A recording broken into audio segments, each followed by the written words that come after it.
I'm going to go into some winners and losers from the trade deadline. So I'm going to head on over here to the board, and I'm going to pick about 10 or so teams, and we're going to do this. We're going to have winners. We're going to have 10 teams over here. I think this is 10. How many is this? 1, 2, 3, 4. That's 8. I don't know. We're going to have 8 or 10 teams over here at some point, and I'm going to pick who was the winners and who was the losers. So let's start over here. This one's easy for me. The San Diego Padres. Let's just put them where they belong. They're winners. The Padres are winners. They go out and get Juan Soto, as I mentioned, but they did a lot more than that. Josh Bell, who was kind of an under-the-radar guy in this trade because of Juan Soto. But think about this. Josh Bell was going to be a big piece. The Houston Astros were all in on getting Josh Bell. That was going to be like one of their big gets. Now, obviously, they went in a different direction, but he was going to be a big get for the offseason. He goes to the Padres as well in that Juan Soto trade. So does Josh Hader. As of, until the last month, he was the best closer in the game of baseball for the better part of a few years. That's how good he's been. So the Padres got a lot better. They did a lot of things. They are probably the biggest winner of all here. I would give the Padres an A+. Great. I don't give a lot of A pluses unless somebody goes above and beyond or unless it's me in trivia and I'm being generous. A+ for the Padres. Next up, we'll go New York Yankees here because the New York Yankees are quite easily, they're a winner. Frankie Montas, good addition. Before his little arm injury that he was dealing with, he was probably the biggest pitcher on the market, him and Luis Castillo. Luis Castillo emerged as that guy, but Montas ends up coming back. He's a great pitcher. He goes to New York. Also, Lou Trevino, great bullpen option. Also, they needed an outfielder, Andrew Benintendi. Oh, let's go out and get an all-star outfielder. Andrew Benintendi is a Yankee as well. So I really like what they did. A little confused here, unless you have a new update for me here. A little confused at the deadline. They ship out Jordan Montgomery. And that just was kind of it on the pitcher side of things. So I don't know. Maybe having Montas gives them that flexibility. I am not about to take them out of the win column there because the Yankees won. They needed to address an outfield spot. They did it. They got an outfielder, Andrew Benintendi. They also shipped Joey Gallo out, which probably a good thing for the team. They needed a starting pitcher. Frankie Montas accomplishes that. They also needed a reliever. Aroldis Chapman hasn't been the Aroldis Chapman of old. They've had some issues. Michael King out for the year. Chad Green out for the year. Lou Trevino in. He's a good option there as well. The Yankees were easy here. They're winners. By the way, before we move on here quickly, the Joey Gallo situation, one, is just really sad. He was quoted as saying he was even scared to go out on the streets in New York because he knows how awful he was doing, and he feels really bad that this was his career in New York. So just as a human being, please stop giving him so much crap. Like, he's a good guy, and he was struggling in New York, and he clearly feels very bad about it. But he is on the move to Los Angeles, to the Dodgers. So interesting situation here that he goes to the Dodgers from one big market to another, and he's still expected to perform. I don't know what's going to happen there. But the Yankees are clear winners. They had a great trade deadline. Next up, let's go with the Dodgers here. I'm going to put the Dodgers on the loser side. Losers, aggressive. But the Dodgers are losers. The Dodgers didn't do much. They were in on Juan Soto. Didn't get him, and then you think, okay, they miss out on Juan Soto. They're going to go all in on somebody. Now, did the Dodgers need to go all in on anybody? No. They're a fantastic team already, but they could have used some help. They could have used some help in the rotation. I was thinking there was a possibility that they go out and get Pablo Lopez or one of the other starters remaining towards the end of the deadline. They didn't do that.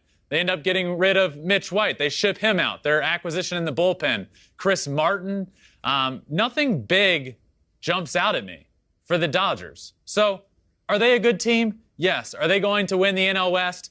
Yes. Look, the Padres are too far behind. They're not going to catch them. The Dodgers are still a very good team.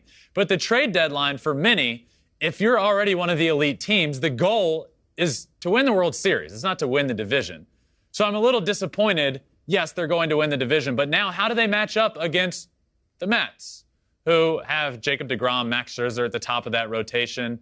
So they match up a little better with some of the other teams now. The other teams match up better with them. The Mets, the Braves, The Dodgers aren't that unbeatable team that they appeared because they really didn't help themselves out too much at the deadline. And with all the uncertainty of Walker Buehler and Dustin May, and, Clayton Kershaw's back, but he's been injured throughout the year, missed the majority of the year. I mean, there's a lot of question marks there. Specifically, Craig Kimbrell and the back end of that bullpen. I mean, what do you do there? He's certainly anything but automatic. He comes in the game. He's been struggling of late. So, look, the Dodgers, I would have liked to see them do more, especially once they missed out on Juan Soto. Apparently, if you're all in on Juan Soto coming out of that, you should do more, in my opinion, than add Joey Gallo, who hasn't been great so far this year. Dodgers are the first up on the loser side. Next up, we're going to go with the New York Mets. The Mets, they're losers as well. Again, aggressive. Mets are losers. But look, the Mets here had a glaring issue. Catching. Wilson Contreras was the easy answer here. And I don't want to say easy answer because I know there's a lot of prospects involved, and apparently the price was really high on Wilson Contreras. But if you're the Mets, it is go time. This is a World Series team. You have Max Scherzer, Jacob deGrom at the top of your rotation. You have Chris Bassett, who's an all-star in your rotation. You have a much improved team. Starling Marte has been fantastic. Pete Alonso's driving in 1 million runs. Everybody around the team. Francisco Lindor has been really good. For the Mets, their weakness was their bullpen, just getting to Edwin Diaz, who's the best closer in baseball right now, and catching. They've had a lot of issues there. James McCann has been hurt. They've had some struggling guys at the catcher position. Wilson Contreras was the answer. What are you doing if you're the Mets? Come on. For that reason, I have the Mets as losers. These two teams, the Dodgers and the Mets, they are favorites in the National League. Dodgers, Mets, Braves, throw the Braves in that conversation. And those are the elite teams on the National League side. Neither of them added what they should have to compete against each other. Frustrating, really frustrating for the Mets because the answer was right there. I know you don't want to give up a ton, but the answer was right there for Wilson Contreras. Let's go over back to the board. We're going to take the Astros here. The Astros, I have them as a winner. Now, this kind of came down to the wire for me. They weren't necessarily here just after the Trey Mancini edition. So the Astros acquire Trey Mancini from the Orioles, the beloved Trey Mancini by everybody, friend of the pod, might I add, but also just his story over the last couple of years. Truly incredible. And comeback player of the year last year after battling back from cancer. It's just a good story. Now the Astros get him a big piece, can play first base, can play the outfield, can obviously DH if you need him to because literally anybody can DH if you want them to. So he's a good pickup. But the Astros needed to do more. And the reason I almost had them on the loser side, this was close. It kind of went back or forth to me. Was because of what the Yankees did. What the Yankees did was so good that the Astros needed to counter with more. Now, the timing was funny how it worked out. The Yankees go out, and they had already added Benintendi, and then they get Montas and Trevino, and literally 2 minutes later, the Astros announce Trey Mancini. So big pickup there in Mancini. The reason I really like the Astros here and put them on the winner's side is the addition of Christian Vasquez. Now, the Astros have Martin Maldonado at catcher. He's a great catcher. Maybe not on the surface. Maybe not if you're a fan just looking at the numbers. Offensively, Maldonado that's not what he's known for. He's not an offensive guy. He has been better of late, but he's not in the lineup for his offense. You can't quantify how valuable Martin Maldonado is to the Houston Astros. What he means to that pitching staff, they all rant and rave about him, about pitching to him. He is masterful behind the plate. But they were lacking a little bit offensively, and they were lacking with depth there. Jason Castro out for the year. Corey Lee, who's the future of the catching position for the Astros, called up, but he's really young. He's a prospect. So he gets sent back down with the addition of Christian Vasquez. Now, I really like this. Why? Because you can only play one catcher at a time. Here's why. for the playoffs. I've mentioned a lot, and I will probably continue to mention this. These teams that are the elite of the elite, the Yankees, the Astros, this isn't about winning the division. They're both going to win the division easily. It's about playing each other. It's about winning in the playoffs. It's about getting to the World Series. So what this allows the Astros to do is it gives them so much opportunity in the playoffs. I imagine, I'm not Dusty Baker, but I imagine there's a scenario in which a lot of the starts in the playoffs are given to Maldonado. Now, we've seen it in the past where they run into situations where in the third, the fourth inning, Maldonado comes up with runners on base in a big situation. Now, it's big situations in the playoffs once you get to the first inning. The pressure is big. Maldonado comes up to the plate early in the game. You want to pinch hit, but you really can't. You don't have a lot of other options. Your go-to options aren't great. I envision a world where Maldonado can catch the whole game if he needs to, can catch 7 innings, and if there's a big opportunity in the 7th and he comes up to the plate, you pinch hit, and then you have Vasquez there. If there's a big opportunity that comes up in the 3rd inning, you pinch hit because you have Christian Vasquez there. Christian Vasquez has the ability to be an everyday catcher in the big leagues. He's really good. Now you have 2 really good guys that are very different in what they do well. Maldonado catches well. He runs the pitching staff well. He calls a great game. Vasquez does that as well, but Maldonado's elite there. Vasquez is a great hitter. The guy mashes as a catcher. There's not many catchers that can rake. He is one of them. So I really like that addition there for the Astros. Vasquez and Trey Mancini. For me, those are the 2 big additions that they got and the ones that are going to matter. Also, in the back end of that bullpen, they didn't really have a good lefty option. So before we move on to another team, I got to mention that trade there because this is kind of a big one. You don't often see a major league guy in a starting rotation traded for a reliever at the back end of the bullpen. But we saw that with the Astros and the Braves. The Astros traded Jake Odorizzi to the Braves. The Braves trade back Will Smith. Good trade there for the Astros and the Braves. I like that a lot. Will Smith adds in nicely to the back of that bullpen that needed a lefty pitcher. All right, let's head back over here to the board. We're going to go with the Red Sox right now. The Red Sox, losers. Well, I guess the reasoning here is, what are you doing? What are you doing here? What direction are you going? Were you buyers? Were you sellers? This was just a half-assed effort, honestly. I don't really know what they were doing with the trade deadline. They give Christian Vasquez, they trade Christian Vasquez, their catcher, to the Astros. Okay? But then they also add Tommy Pham. They add some other pieces as well, but I'm just confused. You know, this is why they're here. They didn't go for it. You're sitting behind the Orioles in the AL East, which, if you hear that at any point right now, the Orioles are on the up, yes. But the Red Sox, as we speak right now, are behind the Orioles in the AL East. If that doesn't scream, hey, you should be a seller, I don't know if you're going to be able to get into the playoffs and do any damage. I don't know what does. The Red Sox should have sold. They didn't. They didn't commit one way or the other. They didn't improve their team, and they didn't improve for the future. This is pretty simple here. They're losers for that reason. I would have liked them go all in on the selling side, see what you can get for J.D. Martinez, Nady Eovaldi, Christian Vasquez gets shipped out as well, which he did. But if not, buy. Give yourself a chance. You're not too far out of a wild card spot. I do think they would have had to do a lot to make themselves a team that can compete for a World Series. But be buyers. Do something. So they are losers because they did nothing. They didn't commit one way or the other, and you got to commit. Next up, let's head back over here. We'll go with the Phillies. The Phillies, we're going to head on over here to the winner's side. The Phillies are winners. Now, this came down to the wire. We had been show prepping all day long, and there wasn't even really a conversation about the Phillies until about 30 seconds before the show.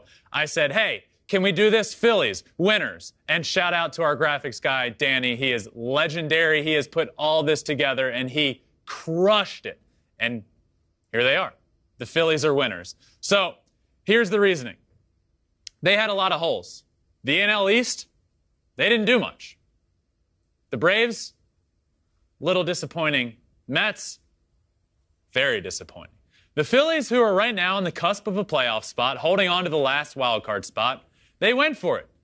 They needed an outfielder. They needed a center fielder. They went and got Brandon Marsh from the Angels. Good pickup there. They needed a reliever. They got David Robertson. I'm a big fan of what they did. I think the Phillies addressed all of the needs, all of the wants that they had. So now you look around this team, Bryce Harper is going to be another addition, if you will, at some point. You know, he's coming back from his broken hand, but the pens just got taken out of his hand. So I don't know the process there. I'm not a doctor, but I imagine he's going to start his rehab process soon. And before playoffs, he's going to be able to help them in the playoff stretch. In September, he'll be back out on the field. So I like what the Phillies did a lot. They really improved their team. It all came right down to the deadline. So Phillies are here on the winner's side. Taylor, am I missing anybody that the Phillies acquired? The only thing that they added is Syndergaard, Brandon Syndergaard, Marsh, thank you. Yes. And David Robertson. Yes, Syndergaard, massive pickup there. Again, that goes back to the Angels discussion of it's just frustrating. They're not on the winners or losers side because of, they just decided to sell, which as long as you get back the right pieces, you can do good. But they end up getting rid of Syndergaard, who was okay with them this year. It's not the Syndergaard of old. We shouldn't, or nobody should expect the Syndergaard of old to be pitching for the Phillies now. But he is a good Major League pitcher and capable of helping a team down the stretch. I really like that addition there. They addressed all of their needs. Starting pitching, relief, center fielder. Brandon Marsh, David Robertson, Noah Syndergaard. The Phillies are here as a winner. Let's head on over. Let's get the Cardinals here. The Cardinals. Losers. Big-time losers. This is a tough one here. So the Cardinals were one of the 3 teams we heard in on Juan Soto, and for a while it was Padres and Cardinals neck and neck there, and the Dodgers were kind of hey, they're involved here too. The Cardinals were all in on Juan Soto. Gorman was up for grabs. Dylan Carlson was up for grabs. The problem is they weren't up for grabs together. They weren't willing to package those guys. So I don't blame the Cardinals for that. They decided not to go as hard as they could for Juan Soto, but then you miss out on Juan Soto to the Padres that ended up getting him. But what else did they really do? They had Jose Quintana and Jordan Montgomery. They needed pitchers bad. So that's good. But I would have loved to see them do more than what they did. I would have loved to see them add another option in the bullpen. I would have loved to see them add offensively. You miss out on Juan Soto, go get somebody else. I don't know who that option is. Obviously, I don't think they wanted like a Joey Gallo, who was another outfielder on the market. But I just struggled with these teams. As you can see, there's the other 2 teams that didn't get Juan Soto, the Dodgers and the Cardinals. They're both on the loser side here because after you miss out, you don't really do much. And Jose Quintana and Jordan Montgomery are not enough to put them on this side of the list. They're just not. The Brewers and the Cardinals are going to be neck and neck in the NL Central all year long. Does this do enough to get them into the playoffs, to win the division, Jordan Montgomery and Jose Quintana? Maybe. Does this do enough to make you a force in the playoffs? No. And winning the division is not the goal here. A World Series is the goal. If you add a Juan Soto to your team, guess what? You have a much better chance of winning a World Series. If you add just Jose Quintana and Jordan Montgomery, your chances aren't there. I would have liked to see the Cardinals do a lot more. A little frustrated with them there. They end up giving up Harrison Bader for Jordan Montgomery. And that was kind of that. A little slower deadline for the Cardinals after all of the talk was around him. That's why they're here. But they did address a need. Starting pitching was a need. It wasn't a complete failure, so I'm a little more disappointed just because I think they could have done more and capitalized on their situation. But adding Quintana and Montgomery will be good for them, and it was a necessity for them to add pitching. Let's go over here. Brewers, Mariners next. Those are the last 2. We'll grab the Mariners here. The Mariners, they're winners. I talked to them about them off the top of the show a good bit. They went all in, and they gave up a lot to do it. Do I fault them for giving up a lot? No. Could it down the road be detrimental to their franchise? Yes. But I'm living in the moment. And what the Mariners did this trade deadline was they vastly improved their team. Big time. I really like what they did adding Luis Castillo. That rotation needed it. A team that is down Julio Rodriguez now, hopefully not for long, but he gets hurt, he goes on the IL. A team that was hot as fire is now facing some adversity. This was huge for them to be able to go out and add Luis Castillo to a rotation with a Cy Young Award winner last year, Logan Gilbert, who looks to be fantastic, and now you add him into the top of the rotation. They went for it. Their lineup is really good. I like the Mariners lineup a lot, led by Julio Rodriguez, so they need him back. But I like where they're at offensively. I now like where their rotation is at. They are a force. Do I believe that they are a World Series contender? I don't know. I wouldn't put them quite on the level of the Astros and the Yankees in the American League. But I promise you this, Luis Castillo, Robbie Ray, and Logan Gilbert, those three match up really well with anybody. And nobody wants to face them. So they can shut down a lineup. Winners for the Seattle Mariners. Last but not least on the board, we're going to take the Brewers, and we are going to fill them in the last slot here on the loser side. Again, this team, of all of them, really frustrates me. The Brewers, in fact, who lead the NL Central, not only did they not get better, I think they're worse than they were a week ago. You have Josh Hader, who has been, look, over the course of the last 2 years, 3 years, Josh Hader has been the best closer in baseball. Over the course of the last couple of months, that has shifted to Edwin Diaz. But by and large, Josh Hader has been the best closer in baseball. You have him on your team. So your team is built around pitching. Corbin Burns, Brandon Woodruff, Freddie Peralta, then Devin Williams to Josh Hader in the back end of that bullpen. You traded away Josh Hader. Josh Hader was leading the National League in saves. You traded him away for Taylor Rogers, who had the second most saves in the league. But you can't tell. Taylor Rogers isn't the elite closer Josh Hader is. He's good. Don't get me wrong. And then you got some prospects in Dinelson Lamet, who could be a project, and he looks to be really good, but it's coming off an injury. How good will he be in the future? Nobody really knows. So for this team right now that is leading the division and has a chance to be really good and just needed some offense to pair with their really good pitching, they added no offense and got worse on the pitching side. Really frustrating. The more I talk about this, I get more fired up about it. I didn't know I could get this fired up about Brewers pitching. But I am. And here we are. They're losers. The NL Central here, both of these teams, disappointing. So this is the winners and losers of the trade deadline. Padres, Yankees, Astros, Phillies, Mariners, all big winners. Losers, Dodgers, Mets, Red Sox, Cardinals, and the Brew Crew. Thanks for watching. If you love flipping bats, swinging 3-0, or just talking ball, join us. Call us at 213-537-9339 with your questions. We have a weekly guest, and we have a lot of fun, so hit that subscribe button.